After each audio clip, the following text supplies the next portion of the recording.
हम लोग microbiology start करते हैं। ठीक है, आज हम लोग माइक्रोबायोलॉजी का इंट्रोडक्शन पढ़ेंगे। क्या क्या पढ़ेंगे आज हम लोग? इंट्रोडक्शन पढ़ेंगे।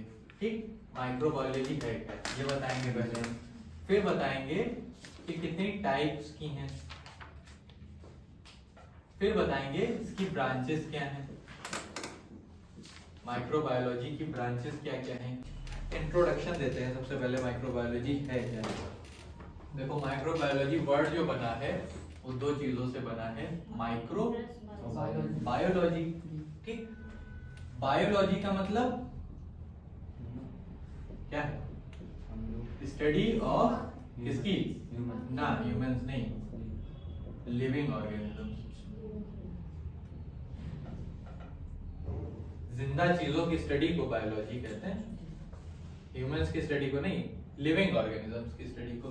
अब माइक्रो मतलब छोटा, स्मॉल, तो स्मॉल लिविंग ऑर्गेनिजम्स जो हैं उनकी स्टडी को माइक्रोबायोलॉजी बोलते हैं। जो स्मॉल लिविंग ऑर्गेनिजम्स हैं, हमारी स्टडी को माइक्रोबायोलॉजी नहीं बोलेंगे क्योंकि हम स्मॉल लिविंग ऑर्गेनिज्म नहीं, हम बड़े हैं। छोटी चीजें क्या हैं? छोटी चीजें जो बैक्टीरिया है, फंगस है,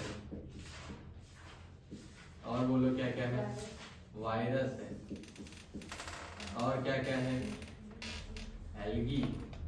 ठीक, इनकी स्टडी को, ये जो छोटे छोटे ऑर्गेनिजम्स हैं, ठीक, जो माइक्रोस्कोप से दिख रहे हैं, इतना याद रख लो।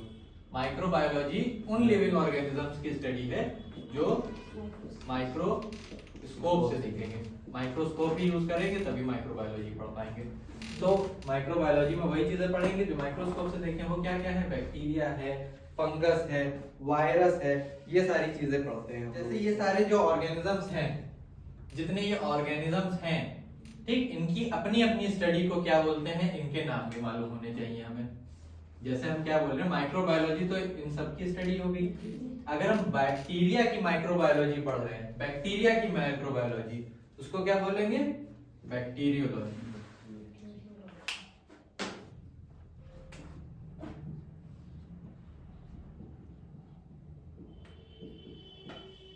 बैक्टीरिया की माइक्रोबायोलॉजी बैक्टीरियोलॉजी, फंगस की माइक्रोबायोलॉजी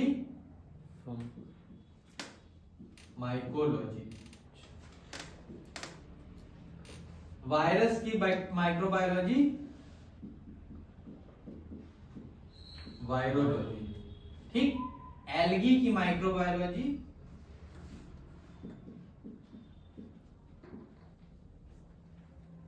ठीक है, बात समझ में आ रही है? माइक्रोबायोलॉजी छोटी छोटी चीजों की स्टडी।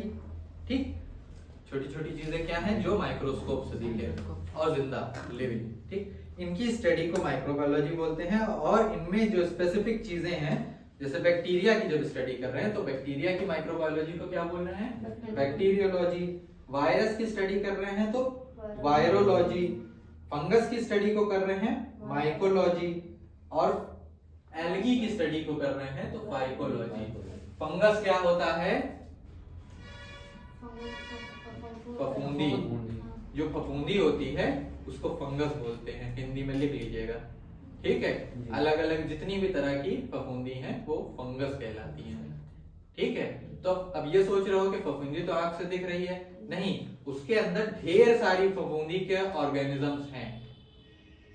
वो जो दिख रही है फफूंदी वो एक नहीं है, उसके अंदर बहुत छोटे छोटे जो दिख नहीं पा रहे हैं उनके मिलाव से एक बड़ी चीज बन गई है जो दिख रही है। समझ आ रही बात? इसी तरह एल्गी, एल्गी क्या है? जो काई होती है, काई होती है उसको एल्गी बोलते हैं।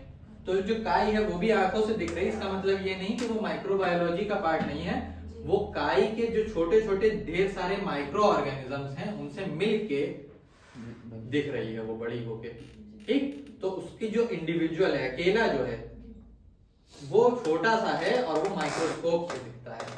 ऐसे ही फंगस एक जब है तो वो माइक्रोस्कोप से दिखता है, वायरस माइक्रोस्कोप से दिखता है, बैक्टीरिया माइक्रोस्कोप से।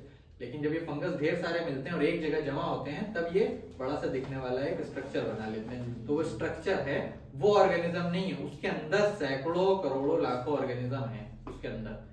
ठीक, वो अपनी ग्रोथ करता रहता है, अगर आप उसको साफ ना करें बढ़ता रहता है। ऐसे एलगी के लिए है, वो भी बढ़ती रहती है, जहां पे नहीं सफाई होती है वहां पे बढ़ जाती है। ठीक है, तो बैक्टीरिया तो पता ही है, फंगस भी पता लग गया, ये भी पता लग गया। ठीक है, इनकी प्रॉपर्टीज क्या है? देखो इनकी प्रॉपर्टीज क्या है। प्रॉपर्टी मतलब इनकी गुणवत्ताएं, चलिए वर्ड होता है ना। पहली चीज तो सारे जितने हैं बैक्टीरिया, फंगस, वायरस और एल्गी सब माइक्रोस्कोपिक है, माइक्रोस्कोप से दिखते हैं। ठीक है, जो बैक्टीरिया है हमारा वो यूनिसेल्युलर होता है, मतलब एक सेल का बना हुआ है। ठीक है, एक सेल का बना हुआ है और प्रोकैरियोटिक होता है। जो सेल होता है उसमें न्यूक्लियस नहीं होता है और जो सेल ऑर्गेनेल्स हैं ये सब नहीं होते हैं। ठीक, ये सिंपल होता है और बाइनरी फिजन से रेप्लिकेशन करता है। ये सिंपल होता है और बाइनरी फिजन से रेप्लिकेशन करता है। ठीक है, बाइनरी फिजन क्या होता है? एक सेल है, एक सेल जब बाइनरी फिजन में जाता है ऐसे बीच से थोड़ा सा पतला होता है और अपने को एक से दो बना लेता है। एक सेल ही दो बन जाते हैं। ठीक, ये एसेक्सुअल हुआ। लेकिन एसेक्सुअल कैसा? खुद में ही डिवाइड हो गया, सिंपल एकदम। और इसी का अपोजिट जो होता है यूकैरियोटिक, जो फंगस के केस में है। फंगस क्या है? यूकैरियोटिक है। फंगस यूकैरियोटिक है, वायरस में यूकैरियोटिक गलत लिख दिया है हमने, फंगस में था।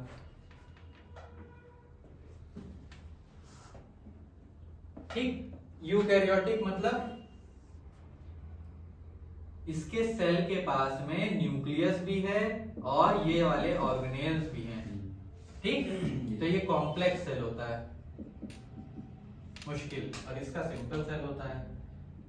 ठीक, इसी के साथ साथ ये जो फिजन करते हैं ये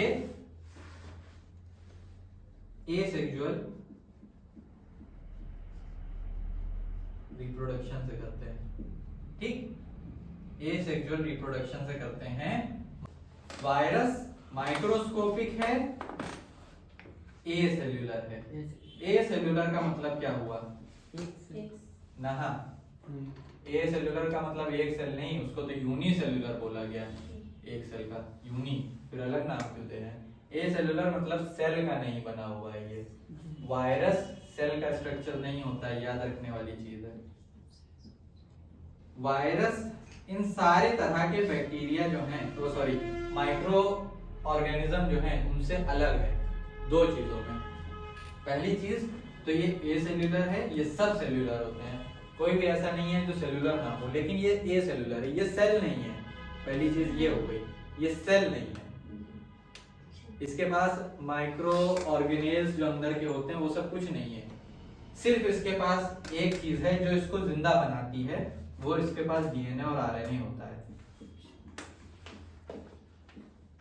बस ये रखता है ये। और इसके पास दूसरी प्रॉपर्टी जो इसको अलग बनाती है सारी चीजों से, वो ये lives in living organism only.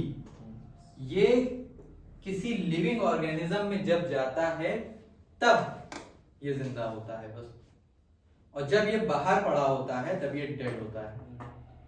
जब किसी भी ऑर्गेनिज्म के बाहर है तो वायरस डेड है, ना वो रिप्रोड्यूस करेगा, ठीक, ना वो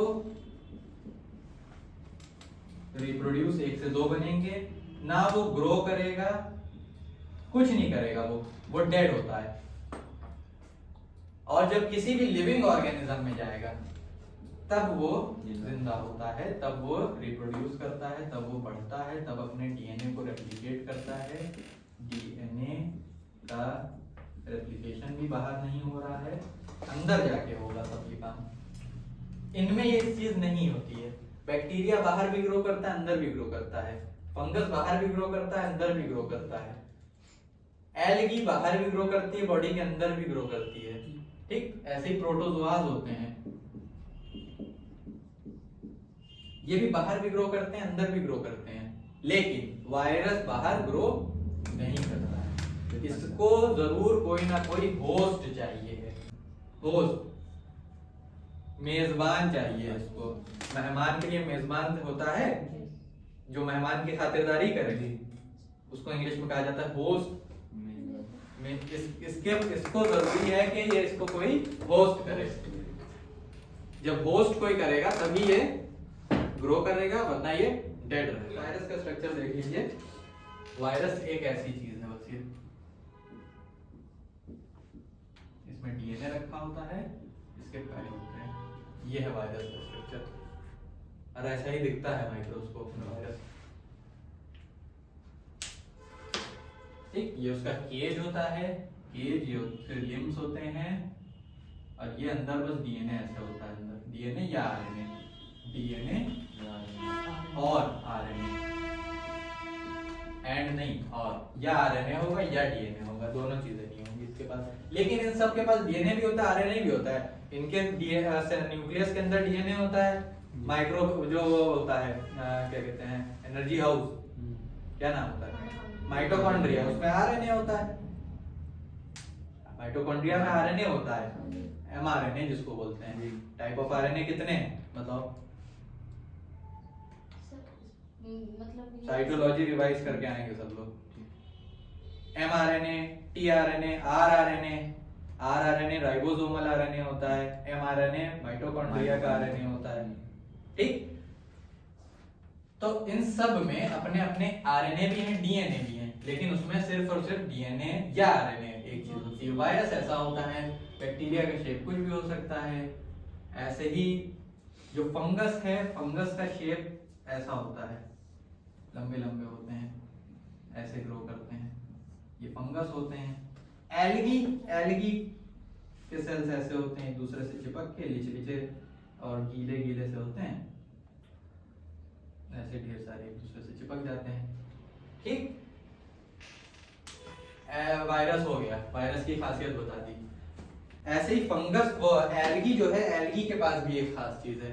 जो कॉमन चीज है वो तो माइक्रोस्कोपिक है एल्गी, यूकैरियोटिक है, प्रोकैरियोटिक से ऊपर, मतलब कॉम्प्लेक्स स्ट्रक्चर है, फोटोसिंथेटिक है, फोटोसिंथेसिस करती है, और ये प्रॉपर्टी होती है प्लांट सेल की, फोटोसिंथेसिस करना। फोटो मतलब लाइट, जान लो। सिंथेसिस मतलब किसी चीज को बनाना, टू प्रोड्यूस। सिंथेसिस मतलब बनानी कोई चीज को बनाने को बोलते हैं सिंथेसिस होना, एक चीज से कुछ चीज बनना, सिंथेसिस होना। फोटोसिंथेसिस मतलब लाइट से एनर्जी बनाने को बोलते हैं। जो प्लांट हमारा होता है, प्लांट की एक बहुत खास चीज होती है, फोटोसिंथेसिस प्लांट करते हैं सिर्फ, और प्लांट की ये खासियत है, ये नेचर ने डाला है, वो रोशनी से एनर्जी बनाते हैं। प्लांट रोशनी से खाना बनाते हैं, हमारी तरह वो कुछ खाते नहीं है। रोशनी से आप दूर कर दिए प्लांट को, प्लांट डेड हो जाएगा। रोशनी क्यों इंपॉर्टेंट है? क्योंकि उनके सेल के अंदर है क्लोरोफिल, क्लोरोफिल हरा हरा, जिसकी वजह से प्लांट हरा होता है। प्लांट हरा इसीलिए है क्योंकि उसमें क्लोरोफिल है। तो जो प्लांट सेल होता है, प्लांट सेल के अंदर एक चीज है क्लोरोफिल, जो प्लांट सेल है, क्योंकि वो सेल वॉल्ड है। प्लांट सेल में एक चीज है क्लोरोफिल, ये क्लोरोफिल करता है फोटोसिंथेसिस, ठीक। फोटोसिंथेसिस होती है लाइट की प्रेजेंस में, लाइट की प्रेजेंस में एनर्जी बनाना, एटीपी बनाना, ठीक है। और हम कैसे बनाते हैं अपनी एनर्जी? खाते हैं। खाना भी गया तो उसमें क्या होता है? उसमें तो विटामिन होते हैं, अब उस दिन हमने एक ये चीज लिखी थी,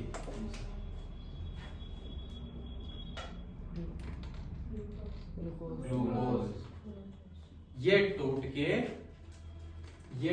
के पानी की प्रेजेंस में एनर्जी बनती है, और ऑक्सीजन की प्रेजेंस में।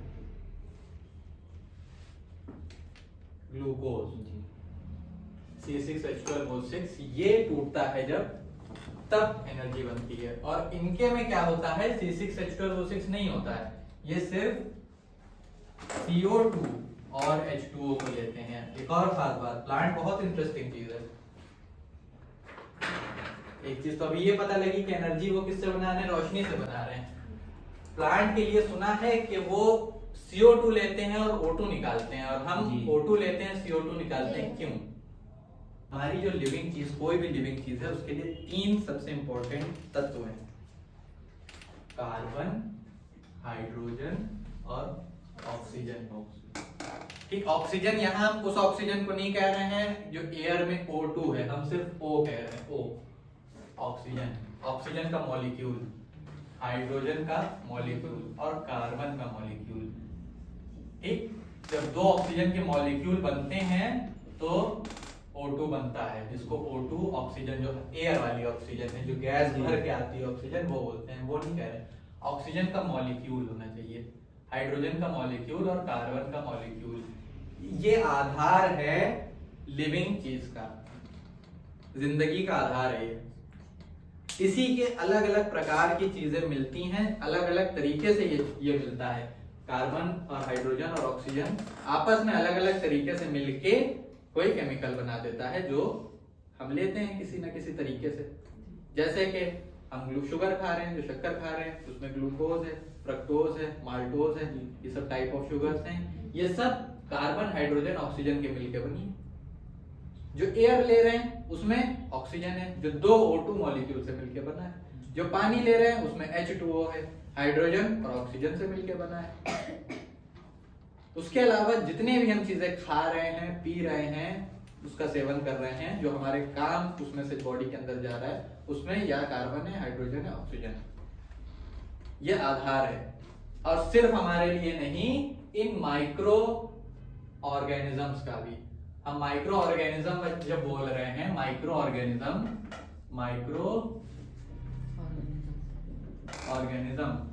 मतलब कोई भी ऑर्गेनिज्म भी एक ऑर्गेनिज्म है, कोई चीज भी एक ऑर्गेनिज्म जो लिविंग है। माइक्रो ऑर्गेनिज्म ही माइक्रोबायोलॉजी में हम माइक्रो ऑर्गेनिजम्स की पढ़ाई करते हैं। तो ये सब माइक्रो ऑर्गेनिजम्स हैं, इनकी माइक्रोबायोलॉजी को ये कहते हैं। ठीक है, तो ये जो माइक्रो ऑर्गेनिजम्स हैं, इनके भी आधार कार्बन, हाइड्रोजन और ऑक्सीजन ही है। तो हम जब ये बता रहे हैं कि एल्गी के पास प्रॉपर्टी है फोटोसिंथेसिस की, जो प्लांट की प्रॉपर्टी है। ये एक ऐसा ऑर्गेनिज्म है जो प्लांट की ये वाली प्रॉपर्टी को रखता है अपने अंदर। एल्गी जहां भी होगी हरी होती है, तभी एल्गी हरी होती है। इसीलिए वो खाना ऐसे कैच करके खा नहीं रही है, जैसे बैक्टीरिया अपना खाना कैच करके खाएगा इधर उधर से ढूंढ के। वो क्या कर रही है, अपना खाना बना रही है, फोटोसिंथेसिस कर रही है। और फोटोसिंथेसिस यहाँ जो हम लिख रहे थे, कहाँ गया, फोटोसिंथेसिस में क्योंकि वो खाना इस तरह से नहीं लेती है, इसमें इस रिएक्शन में ये जो चीज है, 1 2 3 चीजों में ये जो चीज है, ये जो हम फूड ईट करते हैं फूड, उससे मिलता है। O2 जो हम एयर लेते हैं, देखो आधार जिंदगी का जो है, खाना, हवा, पानी, यही आधार है एनर्जी का। इसी पे तो जिंदा है, खाने पे, हवा पे, पानी पे तो जिंदा है। खाना, हवा, पानी ही मिलके बॉडी में जाके जो बड़ा चीज है वही सबसे छोटी लेवल पे काम करके एनर्जी बनाती है, उसी के मॉलिक्यूल, खाने के, हवा के और पानी के। अब खाना क्योंकि खा नहीं रहा है प्लांट, तो क्या करता है वो कार्बन डाइऑक्साइड लेके उसका C यूज करता है, क्योंकि कार्बन डाइऑक्साइड में O2 तो है लेकिन एक C है साथ साथ, CO2 है कार्बन डाइऑक्साइड, वो ये इसीलिए ये इस्तेमाल करता है। और H2O। ये रिएक्शन कहीं भी नहीं हो सकता जब तक वहां पे क्लोरोफिल ना हो। क्लोरोफिल जब तक प्रेजेंट नहीं होगा, प्लस का मतलब प्रेजेंट, जब तक कहीं क्लोरोफिल प्रेजेंट नहीं होगा ये रिएक्शन नहीं हो सकता। ये रिएक्शन हो जाएगा जहां भी आप 3 चीजें ये जोड़ेंगे, लेकिन जहां पे भी क्लोरोफिल नहीं होगा वहां पे ये रिएक्शन कैरी नहीं होगा। ठीक, तो क्लोरोफिल की प्रेजेंस में कार्बन डाइऑक्साइड और वाटर मिलता है और एनर्जी बनती है प्लांट में, इसको बोलते हैं फोटोसिंथेसिस। ये प्लांट कर रहा है हर टाइम, वो हम कर रहे हैं हर टाइम। ठीक, हम क्योंकि कार्बन खाने से लेते हैं इसीलिए सिर्फ O2 लेते हैं, ये खाना नहीं खाता है इसलिए कार्बन डाइऑक्साइड लेता है। समझ में आ गई बात? और हमें हर वक्त चाहिए है क्योंकि ऑक्सीजन, और एनवायरनमेंट में कुछ ऐसा फिर सोर्स भी तो होना चाहिए जो ऑक्सीजन बनाए। तो क्या करता है, यही इधर की तरफ रिएक्शन जब करता है तो इधर ऑक्सीजन निकालता है जो अपनी बॉडी से बाहर निकालता है प्लांट, और हम वो इस्तेमाल करते हैं। जितना आप प्लांट लगाइए उतना ऑक्सीजन मिलेगा। जी सर। और हम जो ऑक्सीजन इस्तेमाल करते हैं तो एनर्जी के साथ CO2 निकालते हैं, जो हमारे काम की नहीं, किसके काम की? प्लांट के काम की। प्लांट हमसे जिंदा है, हम प्लांट से जिंदा है। अगर सारे के सारे ऑर्गेनिजम्स आप अर्थ से खत्म कर देंगे तो प्लांट अपने आप खत्म हो जाएगा, और सारे के सारे प्लांट अगर आप अर्थ से खत्म कर देंगे तो इंसान भी खत्म हो जाएगा। ठीक, दोनों चीजें एक दूसरे के लिए इंपॉर्टेंट है, क्योंकि हम एक ऐसी चीज बना रहे हैं जो उसके काम की है और वो एक ऐसी चीज बना रहा है जो हमारे काम की है। अच्छा, रात जब होती है और रोशनी नहीं होती है तो क्या प्लांट मर जाता है? नहीं, क्यों? अब तो क्योंकि हमारा ये है। रात में जो है ऑक्सीजन, जब रात में ऑक्सीजन लेने लगता है, यही प्लांट रात में हमारी तरह काम करने लगता है, क्योंकि ये तो भाई एक वो है कंडीशन है कि अब रात में तो रोशनी होगी नहीं, अब क्या करे? तो नेचर ने ऐसा तो नहीं करा कि प्लांट डेड हो जाए, उसको भी ये वाली प्रॉपर्टी देती। हाँ, अब रात में वो इस तरह से काम करता है। एनर्जी किससे बनाता है? ऑक्सीजन से बनाता है, और कार्बन डाइऑक्साइड निकालता है। लेकिन ये करने के लिए उसको बहुत ज्यादा एनर्जी लगानी भी पड़ जाती है, इसलिए रात का प्लांट जो है रात में बहुत ज्यादा एनर्जी नहीं बना रहा होता है।